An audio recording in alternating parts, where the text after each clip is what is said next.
E se eu te dissesse que o governo dos Estados Unidos já realizou experimentos secretos para controlar a mente das pessoas usando droga, tortura e hipnose? Durante a Guerra Fria, o medo era uma constante. De um lado, os Estados Unidos, do outro, a União Soviética, e entre eles, uma corrida silenciosa, não por armas nucleares, mas por controle mental. A CIA temia que os soviéticos estivessem desenvolvendo técnicas de lavagem cerebral, capazes de transformar qualquer pessoa em um espião involuntário, ou pior, em um assassino programado.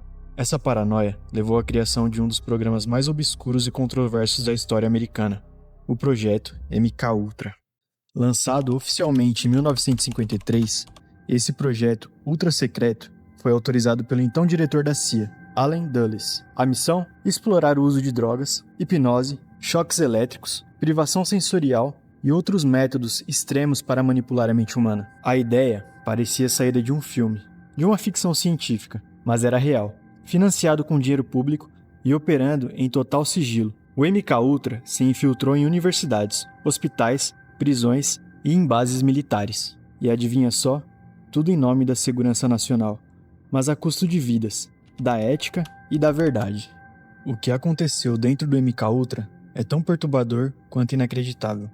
Centenas de experimentos foram realizados, muitos deles em pessoas que nem sabiam que estavam sendo usadas como cobaias.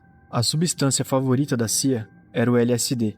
Eles acreditavam que a droga poderia abrir a mente e talvez permitir o controle total sobre os pensamentos, comportamentos e até memórias. Em hospitais psiquiátricos, pacientes foram dopados com doses altíssimas de LSD e submetidos a sessão de eletrochoque, repetição de frases por horas e privação sensorial total. Tudo isso sem consentimento. Alguns ficaram com danos permanentes, outros nunca mais voltaram ao normal. Um dos casos mais sombrios foi o de Frank Olson, um cientista do exército dos Estados Unidos. Ele foi drogado com LSD sem ser avisado, durante uma reunião da CIA. Dias depois, caiu, ou foi empurrado, da janela de um hotel em Nova York.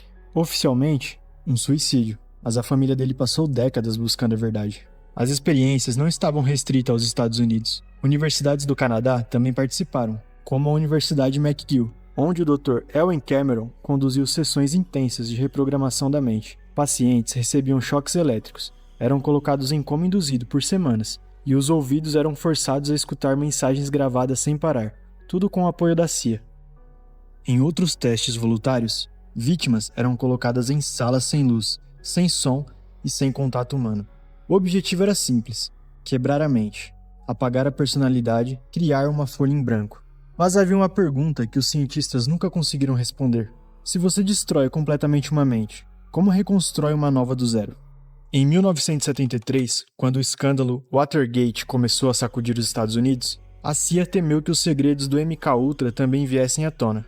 A ordem foi rápida e direta: destruir todos os documentos relacionados ao projeto. Milhares de páginas desapareceram para sempre, mas o plano não foi perfeito. Cerca de 20 mil documentos financeiros escaparam da destruição, e anos depois, eles se tornariam a chave para revelar a parte da verdade. Em 1975, o escândalo finalmente estourou. O Congresso dos Estados Unidos iniciou uma série de investigações públicas, conhecidas como Comissão Church, e pela primeira vez, o mundo ouviu falar oficialmente do MKUltra. O que veio à tona chocou a população. Testes sem consentimentos, abusos psicológicos, mortes suspeitas, um programa financiado com dinheiro público, sob o comando da própria CIA, contra cidadãos inocentes. Mas mesmo com as investigações, ninguém foi responsabilizado.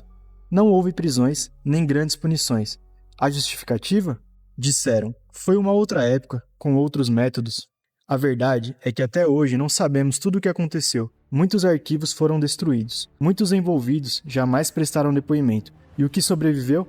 Parece apenas a ponta de um iceberg, que nunca será totalmente revelado. Há relatos de que o MKUltra foi oficialmente encerrado. Mas será que um projeto com tanto poder, tanto investimento e tanto segredo simplesmente desapareceu? Ou será que ele mudou de nome, de forma e continua operando nas sombras até hoje? Em um mundo onde nossas informações estão cada vez mais expostas, onde somos constantemente vigiados, manipulados por algoritmos e condicionados por telas, será que o controle mental ainda é só uma teoria do passado? Ou nós estamos vivendo uma versão mais moderna do MKUltra e nem percebemos? Mas a verdade é que não sabemos tudo. e talvez nunca saibamos. Bom, mas se esse vídeo te deixou pensativo sobre tudo isso, deixa um comentário aí com a sua opinião. O que mais pode estar acontecendo por trás das cortinas? E eu tô deixando pra vocês um vídeo aí no card bem legal, a respeito do efeito Streisand. Dá uma passadinha lá pra conferir.